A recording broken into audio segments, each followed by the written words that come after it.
নমস্কার, দেখছেন জিও পলিটিক্স। আমি বাবুল সিএজ। কথায় আছে যে আপনি যদি সাপ পোষেন তাহলে আপনাকে সাপের ছোবল খেতেই হবে। এটা একেবারে পরিষ্কার কথা। পাকিস্তানের ক্ষেত্রে ইদানিং তাই হচ্ছে।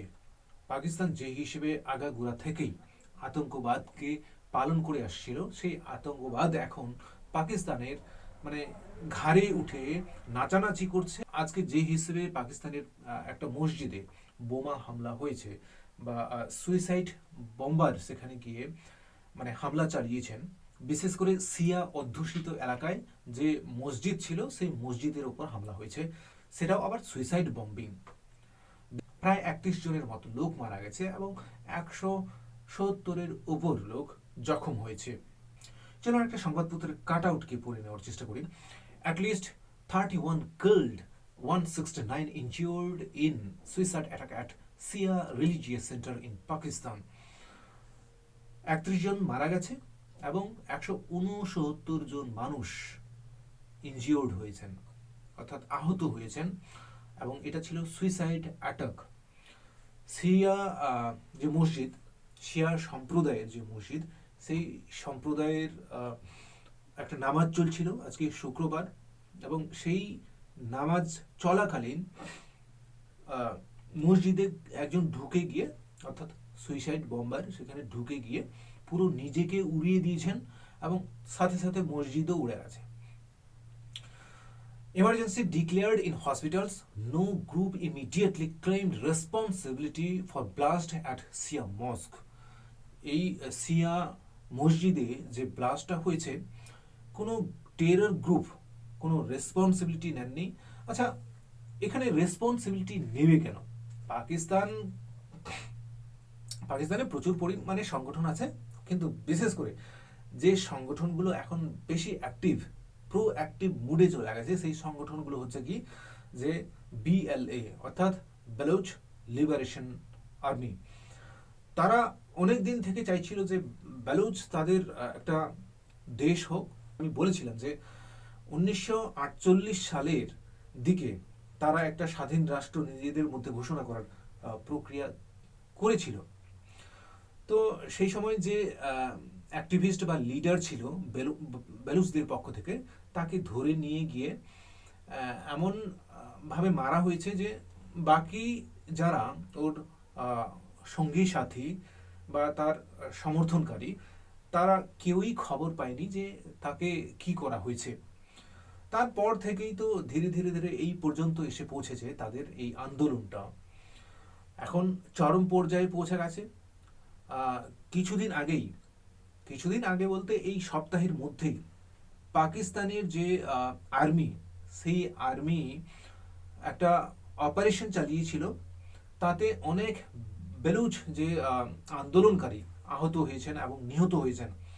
এবং এটা হতেই পারে যে এরই পরিপ্রেক্ষিতে কিন্তু এই একটা অ্যাটাক, যে না আমরাও শক্তিশালী, এটা তারা জাহির করছেন।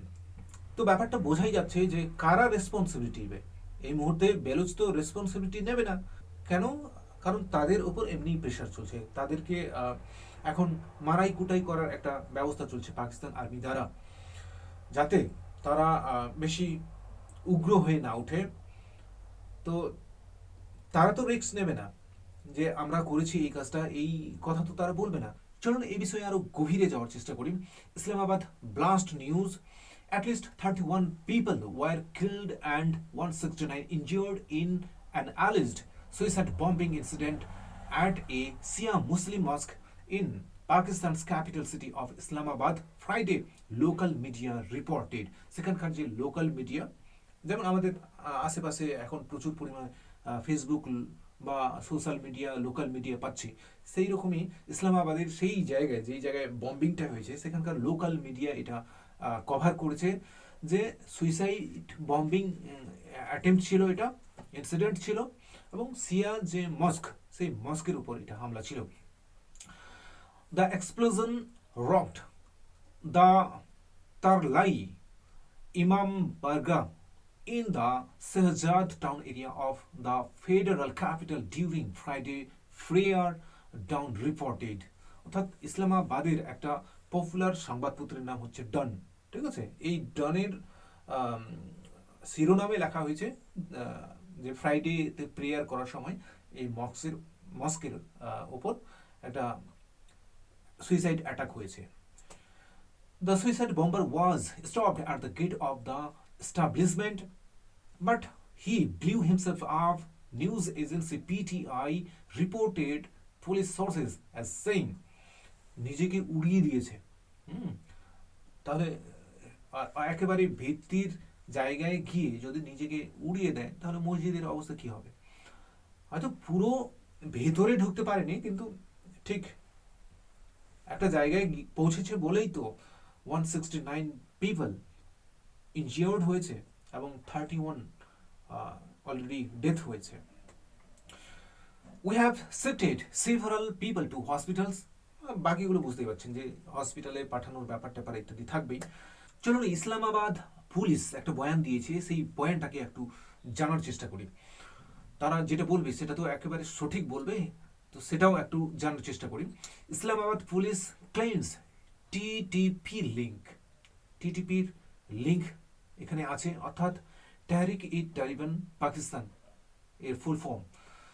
No group claimed responsibility for the blast as of now, but police sources said that the attacker was a foreign national, মানে বিদেশি তাকে ঘোষণা করে দেওয়া হয়েছে যে বিদেশের কেউ ছিল, ঠিক আছে, সে এসে এখানে এই কাজটা করেছে, and had links with fitna al khawaraji, a term used for Tehrik-e-Taliban Pakistan TTP, an offshoot of the Taliban operating primarily in the neighboring Khyber Pakhtunkhwa province, where border skirmishes with the Afghan group have surged in recent years. Afghan গ্রুপের কথাও এখানে আছে, থাকতেই পারে। আফগানের সাথে তাদের পাকিস্তানেরও সম্পর্ক ঠিক তেমন চলছে না। পাকিস্তানে যে হিসেবে শুরু হয়েছে, যে হিসেবে আতঙ্কবাদ অ্যাটাক হচ্ছে, সেই অ্যাটাকগুলোকে তারা সামলাতে পারবে কিনা সন্দেহ আছে, কারণ আগামীতে আরও হবে পাকিস্তানের মধ্যে, কারণ পাকিস্তান তো এগুলোকে জিইয়ে রেখেছিলেন ভারতের বিরুদ্ধে ইউজ করার জন্য। বিশেষ করে ভারতে যেসব আতঙ্কবাদী হামলাগুলো হলো, উড়ি পেহেলগাম থেকে শুরু করে আরও অনেক কিছু হয়েছে, তো শতাধিকের বেশি হয়ে যাবে অ্যাটাক এই ধরনের। তো এগুলো কোথা থেকে এসেছিল? এগুলো পাকিস্তান থেকেই। তো পাকিস্তান এর লালনকর্তা, তো পাকিস্তানে এরা এখন মানে শোর না মাচাবে তো কোন জায়গায় মাচাবে? চলুন এবার আমাদের ভারতের দিকে আসি। আমাদের external affairs minister S Jaishankar, তিনি আমেরিকা গেছেন এবং আমেরিকায় 3 দিনের জন্য আছেন, 3 দিনের জন্য থাকবেন। তো সেখানে বড় রকমের ডিল হবে, সেটাই স্বাভাবিক, যেহেতু একজন এক্সটার্নাল অ্যাফেয়ার্স মিনিস্টার সেখানে গেছেন। আর গতকালই আমি বলেছিলাম যে আমেরিকার রাষ্ট্রপতি ডোনাল্ড ট্রাম্প যখন 50% ট্যারিফ থেকে সেটাকে একেবারে কমিয়ে 18% নিয়ে আসলেন, তখনই ভারত কিন্তু একটা ইন্টারেস্ট দেখিয়েছে আমেরিকার সাথে ব্যবসা করার। তো এটা একটা খুবই পজিটিভ দিক যে ভারতের কাছে এরকম অফার একটা এসছে, যেখানে 50% ট্যারিফ দিতে হতো সেখানে 18% ট্যারিফে সেটা পৌঁছে গেছে। তো সেই হিসেবেই কিন্তু এখন প্রায় ডিল ম্যাচিং হচ্ছে। 3 দিনের জন্য তিনি গেছেন, বিভিন্ন রকমের ডিলগুলো সেখানে হবে। হয়তো রাশিয়ার কাছ থেকে তেল নেওয়া হবে না, বাকি জিনিসগুলো হয়তো বেশি আইটেম কিছু নেওয়া হবে রাশিয়ার কাছ থেকে, কিন্তু তেলটা এবার মোটামুটিভাবে আমেরিকার কাছ থেকে আসবে, যেহেতু 18% এখন ট্যারিফ।